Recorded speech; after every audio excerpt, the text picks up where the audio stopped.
بہت سارے لوگوں کو پچھتاوا ہوتا ہے کہ یار بڑی چیزیں تھی جو ہم کر سکتے تھے پر ہم سے نہیں ہو سکی. انہوں نے پوچھا جی کوئی اب بھی کوئی اس کا حل ہے؟ تو میں نے کہا ہے نا. ہم رسول رحمت کے ماننے والے ہیں صلی اللہ تعالی علیہ وسلم. نبی پاک صلی اللہ تعالی علیہ وسلم نے ارشاد فرمایا، الترغیب بالترہیب میں حدیث موجود ہے. حضرت انس بن مالک رضی اللہ تعالیٰ عنہ حدیث کے راوی ہیں. اللہ کے پیارے حبیب علیہ الصلوۃ والسلام نے فرمایا، جس بندے کے والدین یا دونوں میں سے کوئی ایک انتقال کر جائے اور وہ معاذ اللہ ان کا نافرمان ہو، تو فرمایا پھر ان کے لیے دعا کرتا رہے، استغفار کرتا رہے، کرتا رہے، کرتا رہے، کرتا رہے. امید ہے اللہ اسے نیکوکاروں میں لکھ دے گا، وہ فرما برداروں میں آ جائے گا. شرط یہ ہے کہ وہ ان کے لیے استغفار کرے، دعائے مغفرت کرے. اب ان کے لیے وہ اب ہی شروع کر دے ان کو یاد کرنا، اب ہی اس مقام پر آ جائے، ابھی کچھ سوچ لے، تو اللہ تعالیٰ کی بارگاہ سے کرم کی امید ہے کہ اللہ اس نے جو زندگی میں اس سے غلطیاں ہو گئی، رب اس کی ان غلطیوں کو معاف کر دے گا. روز استغفار کرے. ایک دوست نے مجھ سے ایک دفعہ پوچھا تھا کہ حضرت صاحب والدین چلے گئے ہیں، ان کے لیے کیا کروں؟ بڑی بڑی چیزیں بھی کی جا سکتی ہیں، لیکن میں نے اپنے اس محبت والے دوست کو یہ محبت والا مشورہ دیا تھا کہ میں چونکہ آپ کو جانتا ہوں آپ نماز میں کوتاہی کرتے ہیں، آپ نہ نماز پڑھنی شروع کر دیں. وہ کہنے لگے جی وہ تو میں پڑھوں گا، والدین کے لیے کیا کروں؟ میں نے کہا نماز پڑھیں. ہر نماز کی آخری رکعت میں کہو گے نا ربنا اغفر لی ولوالدی، کہو گے نا ہر نماز میں، تو کتنا بڑا اجر ملے گا آپ کے والدین کو. اور پھر وہ سارا اسلوب کہ پہلے آپ نے قیام کیا، پھر آپ نے رکوع کیا، پھر آپ نے سجدہ کیا، پھر آپ اتحیات میں بیٹھے، پہلے آپ نے اللہ کی بارگاہ کے اندر اس کی عبادت کرنے کا دھم بنا، پھر اس کی وحدانیت کی شہادت دی، پھر اس کے محبوب پر درود پڑھا. اتنے سارے کام کر کے اب آپ نے آخر میں کہا ربنا اغفر لی ولوالدی، یا اللہ مجھے بخش دے اور میرے والدین کو بخش دے. تو بتائیے اللہ کتنا کرم فرمائے گا. تو اپنے والدین کے لیے ان کے جانے کے بعد بہت ساری چیزیں ہیں، کفن دفن کا بندوبست کیا جائے، جنازے کا اہتمام کیا جائے، لیکن کچھ چیزوں کو نبی پاک علیہ الصلوۃ والسلام نے ذرا توجہ سے ہمیں سمجھایا ہے اور ہماری بار بار توجہ دلائی ہے. ایک شخص نے عرض کیا تھا یا رسول اللہ صلی اللہ تعالی علیہ وآلہ وسلم کہ میرے والدین دنیا سے چلے گئے ہیں، تو کیا اب بھی میں ان کے ساتھ کوئی بھلائی کر سکتا ہوں؟ اچھا پہلے میں آپ سے ایک بات عرض کروں، ہمیں موقع ملتا ہے ختمات شریف پہ جانے کا، اصال ثواب کی مجالس میں حاضری کا، اور پھر اللہ تعالیٰ یہ بھی موقع دیتا ہے کہ بعض اوقات مسلمانوں کے لیے دعا کرتے اور ہمارے ذمے لگا دیا جاتا ہے کہ جناب اتنا اصال ثواب کرنے کے لیے اہتمام کیا گیا ہے تو یہ آپ کر دیں. تو ہم پتہ کیا کرتے ہیں، ہم کہتے ہیں کہ جناب جانے والے کا نام بتاؤ. نام بتاتے ہیں تو ہم فلاں بن فلاں کہہ کے جو نام بتایا جاتا ہے ان کے لیے دعا کر دیتے ہیں. لیکن جب والدین کے لیے دعا کرتے ہیں پھر نام تو نہیں نہ لیتے، پھر کیا کہتے ہیں یا اللہ میرے والد کو بخش دے، میری والدہ کی مغفرت. اس کا مطلب ہے وہ دنیا سے چلے گئے، آج بھی ماں باپ ہیں، وہ رخصت ہوئے، انہوں نے پردہ کیا، ان کی روح کا رشتہ ٹوٹا ہے، پر تیرا رشتہ ان کے ساتھ آج بھی قائم ہے. تیرا تعلق ان سے ٹوٹ سکتا، وہ تیرا تعلق، میں نے ایک دفعہ پہلے بھی کہا تھا، میرا بیٹا شاید قد میں مجھ سے تھوڑا اونچا ہو گیا ہو، اور اللہ تعالیٰ نے مجھے بڑے محبت والے سنگی دیے، میں نے اپنی حیثیت اہمیت سے بڑھ کر دنیا میں محبت پائی، لیکن میں نے اپنی زندگی میں سب سے زیادہ اپنے والد کی کمی محسوس کی، میں بڑی محسوس کی. ابھی بھی کبھی کبھی سوچتا ہوں کہ کچھ باتیں صرف ان سے ہو سکتی ہیں، کسی اور سے نہیں ہو سکتی. کبھی کبھی محسوس ہوتا ہے کہ ان کے دامن کے اندر ٹھنڈ کے موقع پر نگ ملتا تھا اور گرمی کے موقع پر ٹھنڈی ہوا آتی تھی. یہ خاص انہی لوگوں کا وتیرہ ہے، یہ انہی کا خاصہ ہے. پتہ نہیں اللہ نے کس طرح ان لوگوں کو بنایا ہے اور کس طرح کا یہ رشتہ بنایا. تو نبی اکرم صلی اللہ تعالی علیہ وسلم کی خدمت عالی مرتبت میں عرض کیا، صحابی نے سنن ابو داؤد شریف میں حدیث ہے، عرض کی یا رسول اللہ صلی اللہ تعالی علیہ وسلم میرے والدین چلے گئے تو کیا میں ان کے جانے کے بعد بھی ان کے لیے کچھ کر سکتا ہوں؟ تو نبی پاک نے 5 باتیں ارشاد فرمائیں. فرمایا ہاں، ایک تو ان کے لیے دعا مانگا کر، دوسرا اللہ کے محبوب نے فرمایا ان کے لیے استغفار کیا کر، تیسرا رسول کریم علیہ السلام نے فرمایا اگر انہوں نے کسی سے کوئی وعدہ کیا تھا تو اسے پورا کر دے اگر تجھ سے ہو سکے. اور رسول کریم علیہ السلام نے فرمایا اگر ہو سکے تو ان کی طرف سے صلہ رحمی بھی کر، یعنی ان کے رشتہ داروں سے اچھا سلوک کر، اپنے چچاؤں کے ساتھ تو نیکی کر، اور اگر تیری والدہ کی طرف سے تو نیکی کرنا چاہے تو اپنے ماموں کے ساتھ، خالاؤں کے ساتھ تو اچھا سلوک کر. اور پھر 5ویں نمبر پر محبوب نے فرمایا اپنے والد کے دوستوں کی تعظیم کر، ان کے لیے تیرے دل میں اچھے جذبات ہوں، تو اکرام کر دوستوں کا. اور والد کے دوستوں کے اکرام کا تو اتنا بڑا درجہ ہے کہ حضرت ابو بردہ رضی اللہ تعالیٰ عنہ تشریف لائے مدینہ طیبہ میں، حضرت ابو بردہ مدینہ طیبہ میں تشریف لائے تو حضرت عبداللہ ابن عمر رضی اللہ تعالیٰ عنہ ان سے ملنے پہنچ گئے فٹافٹی. مصروف آدمی تھے حضرت عبداللہ ابن عمر, بہت بڑے مفتی تھے, لوگ ہر وقت مسائل پوچھتے تھے, حج کے سب سے زیادہ مسائل انہی کو آتے تھے اور صحابہ میں ایک بہت بڑا مقام رکھتے تھے. حضرت عبداللہ ابن عمر فوراً حضرت ابو بردہ رضی اللہ تعالیٰ عنہ سے ملاقات کے لیے پہنچے اور پہنچتے ہی فرمانے لگے, آپ کو پتہ ہے میں آپ سے کیوں ملنے آیا ہوں؟ حضرت ابو بردہ کہنے لگے, میں تو خود بڑا حیران ہوں کہ آپ ایک مصروف آدمی اور آپ ٹائم نکال کر کے میرے پاس تشریف لائے. فرمانے لگے, اس لیے آیا ہوں کہ میرے والد آپ کے والد کے دوست تھے, حضرت فاروق اعظم کے دوست تھے آپ کے والد. اور یہ صحیح ابن حبان میں یہ لفظ موجود ہیں. حضرت سیدنا عبداللہ ابن عمر رضی اللہ تعالیٰ عنہ فرمانے لگے, نبی پاک علیہ السلام نے فرمایا ہے کہ جو اپنے والد کی قبر میں ان سے اچھا سلوک کرنا چاہے وہ والد کے دوستوں کے ساتھ اچھا سلوک کرے, وہ اس رویے کو, اس محبت کو قائم کرے, اس چیز پر خاص اہتمام کرے, خاص ذوق دے. ہمارے ہاں نا جی ہم جلدی سے مصروف ہو جاتے ہیں اور اپنے دوستوں کو زیادہ ٹائم دیتے ہیں, اپنا آنا جانا, اپنا اٹھنا بیٹھنا, اپنے شب و روز ان میں ہم زیادہ وقت گزارتے ہیں. کرنے کا کام یہ ہے کہ تھوڑا ٹائم نکال کے, تھوڑی فرصت دیکھ کر اس پر تھوڑی توجہ دی جائے. اسی طرح معروف روایت سیاستہ میں موجود ہے, حضرت مالک بن دار کہتے ہیں کہ میں حضرت عبداللہ ابن عمر کے ساتھ جا رہا تھا تو میں نے دیکھا ایک بدو ننگے پاؤں اور ننگے سر آ رہے ہیں. حضرت عبداللہ ابن عمر نے فٹافٹ انہیں اپنی سواری بھی دے دی, سیاستہ سے حدیث عرض کر رہا ہوں, سواری بھی دے دی اور پگڑی بھی دے دی. فرماتے میں نے عرض کی حضرت عبداللہ ابن عمر سے کہ حضور یہ بدو ہیں, یہ تو تھوڑے سے نذرانے پہ بھی خوش ہو جاتے, آپ کوئی عام معمولی سا تحفہ بھی دیتے تو راضی ہو جاتے, اور آپ نے پگڑی بھی دے دی اور گھوڑا بھی دے دیا. حضرت عبداللہ ابن عمر کہنے لگے, یہ کوئی عام آدمی نہیں, یہ میرے والد کے دوست ہیں, اور والد کے دوستوں سے محبت کرنا یہ ہمیں رسول رحمت نے سکھایا ہے, کیونکہ اصلاں نال جے نیکی کریے تو نسلاں تاک نہیں بھول دے. محبتوں کو قائم رکھنا, ان کو دوام دینا. ہمارا تو چچا کے ساتھ سلوک نہیں رہتا, توجہ نہیں رہتی. ہم نے اصال ثواب کا جو مفہوم بنا لیا ہے وہ بڑا گڑبڑ ہے.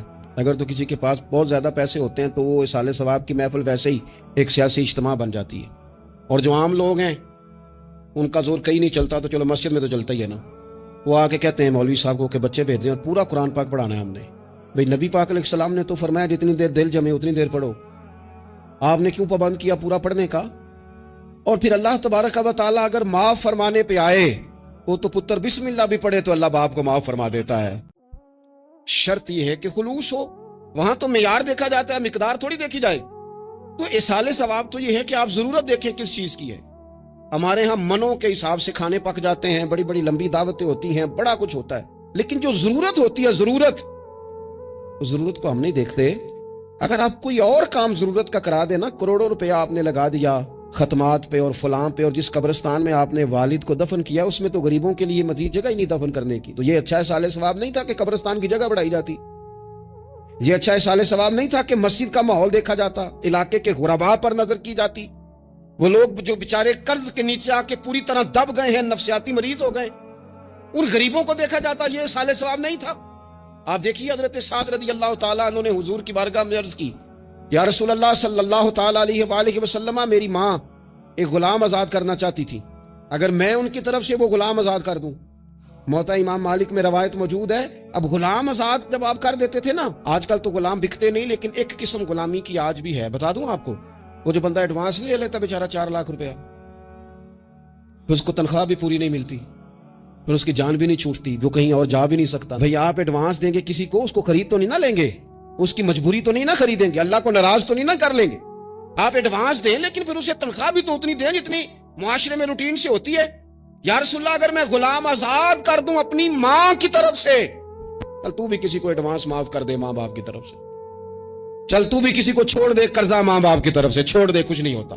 رسول کریم علیہ السلام کی بارگاہ میں عرض کی حضرت سعد نے, یا رسول اللہ صلی اللہ تعالی علیہ وسلم, اگر میں اماں کی طرف سے غلام آزاد کروں تو ماں کو ثواب ملے گا؟ حضور نے فرمایا کرنا, ملے گا نا تیری ماں کو ثواب, کرنا تم یہ اصال ثواب, یہ والا اصال ثواب کرنا.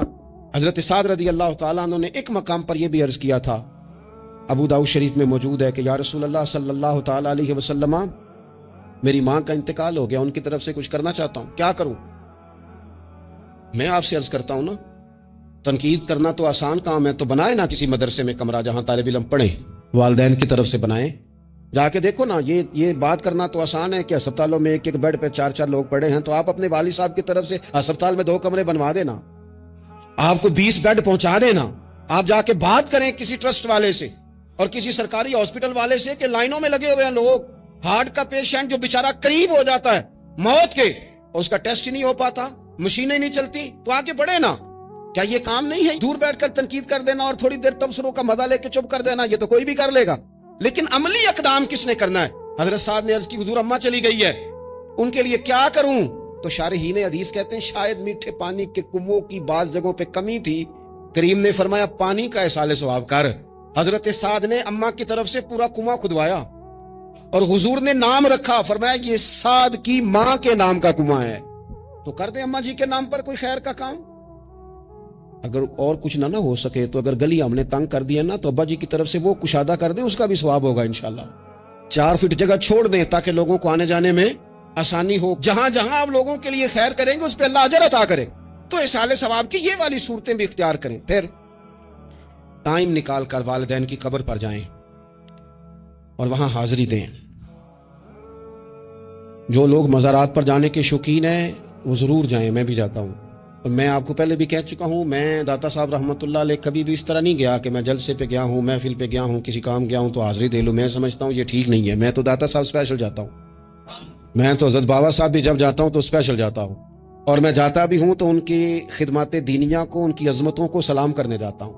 میں تو فیوزات روحانیہ کے لیے جاتا ہوں، ایز اے خاص جاتا ہوں، حاضری دیتا ہوں، یہ بڑا کمال بات ہے۔ لیکن آپ کو ایک بات عرض کروں، یہ اللہ والوں کے مزارات ہیں، ان پر ضرور جانا چاہیے، لیکن ایک بات یاد رکھنا، ہر بیٹے کے لیے اس کے باپ کی قبر مزار ہے، ہر بیٹے کے لیے اس کی ماں کی قبر مزار ہے، اس پر بھی حاضری دو۔ حاضری کا مزاج بناؤ، یہاں جا کر کے نا حاضری دے کے آؤ۔ میں قبرستان سے نکل رہا تھا تو ایک دوست نے مجھے کہا کہاں ہیں؟ میں نے کہا میں اپنے والد صاحب کی قبر پہ حاضری دے کے آ رہا ہوں۔ کہنے لگے ان کا مزار کہاں ہے؟ میں نے کہا وہ آپ کے لیے تو کوئی روایتی مزار نہیں ہے، وہ میرے لیے مزار ہے، کیونکہ میرے والد ہیں نا، وہ راضی ہوں گے تو رب راضی ہوگا۔ والدہ کے لیے نبی پاک نے فرمایا اس کے پیروں کے نیچے جنت ہے، تو جس کے پیروں کے نیچے تیری جنت ہے، بتا اس کی قبر تیرے لیے مزار نہیں؟ اس کی قبر تیرے لیے باعث فیوز و برکات نہیں؟ تو نبی پاک صلی اللہ علیہ وسلم نے فرمایا ایک روایت میں، جو ہر جمعے والے دن اپنے والدین کی قبر پہ جائے گا اللہ تبارک و تعالی جانے والے کی بھی بخشش فرما دے گا۔ تھوڑا سا نا مخصوص سا ٹائم نکالیں، کچھ تھوڑا سا ارادہ کریں، حاضری کا پروگرام بنائیں۔ ایک بات اور عرض کرنی ہے یہاں، اس کو میں بڑا ضروری سمجھتا ہوں آخر میں آپ کی خدمت میں عرض کرنا۔ ایک بات اچھی طرح سے طے کر لینا، کچھ چیزیں ایسی ہوتی ہیں جو ادھار ہوتی ہیں، کچھ ایسی ہوتی ہیں جو نقد ہوتی ہیں، بالکل نقد، ان میں ادھار نہیں ہوتا۔ وہ کہتے ہیں نا جی ہم جی ادھار کا کاروبار نہیں کرتے، ہمارا سارا کاروبار کیش کا ہے، ہم بالکل ایک ہاتھ دے دوسرے ہاتھ لے، ہمارا یہ سلسلہ ہے، ہم بالکل جو ہے نا کسی قسم کا کریڈٹ پہ نہیں چلتے۔ میں آپ سے عرض کروں، نبی پاک علیہ السلام نے فرمایا کسی جرم کی سزا اللہ تعالیٰ دنیا میں نہیں دیتا اتنی جلدی، بہت ساری سزائیں رب نے روک دی ہیں، قیامت کو دی جائیں گی، اللہ تعالیٰ سب سزاؤں سے ہمیں محفوظ فرمائے۔ لیکن فرمایا والدین کی نافرمانی ایسا جرم ہے جس کی دنیا میں بھی سزا ملتی ہے، دنیا میں یہ طے ہے۔ حضور علیہ السلام نے کبھی کسی شخص کے لیے دعائے ضرر نہیں کی، حضور نے تو کبھی یہ بھی نہیں کہا، جو پتھر مار رہے تھے کہ یہ تباہ ہو جائیں، برباد ہو جائیں، ان کی ناک خاک آلود ہو جائے، لیکن سیڑھیاں چڑھتے ہوئے جو مشہور حدیث ہے، محبوب نے آمین کہا، اور پھر حضرت جبریل نے جب 3 لوگ بتائے تو ان میں ایک بندہ وہ تھا، حضرت جبریل امین عرض کرنے لگے یا رسول اللہ صلی اللہ تعالیٰ علیہ وسلم، جس نے اپنے ماں باپ دونوں یا کسی ایک کو بڑھاپے میں پایا اور پھر ان کی خدمت کر کے جنت حاصل نہ کر سکا، اس کی ناک خاک آلود ہو جائے، تو حضور فرماتے ہیں میں نے بھی کہا آمین، ہو جائے، اسے ہو ہی جانا چاہیے، یہ شخص اس طرح کا ہے کہ اسے خاک آلود ہو ہی جانا چاہیے۔ کبھی بھی زندگی میں اپنے والدین، کیا ہمیں دعا سکھائی قرآن پاک نے، کہا وَقُلْ رَبِّ ارْحَمْهُمَا كَمَا رَبَّيَانِي صَغِيرًا، آپ کہیے، آپ یہ دعا کیجئے کہ اے میرے پروردگار ان دونوں پر رحم فرما جنہوں نے بچپن میں مجھے پالا، ان دونوں پر رحم فرما۔ اپنے والدین کے لیے اپنے تھوڑے سے دل کو بڑا کریں، کچھ چیزیں اپنی زندگی میں طے کریں، کچھ معاملات اپنی زندگی میں۔ ہمارے ایک استاد تھے گجرانوالہ میں، نام لیتا ہوں، حضرت مفتی عبداللطیف صاحب رحمۃ اللہ علیہ، حضرت محدث اعظم کے شاگرد ہیں، اور اعلیٰ حضرت کے بڑے صاحبزادے حضرت حجت الاسلام مولانا حامد رضا خان صاحب رحمۃ اللہ علیہ کے یہ شاید واحد مرید تھے ہمارے شہر میں، مفتی عبداللطیف صاحب قادری حامدی،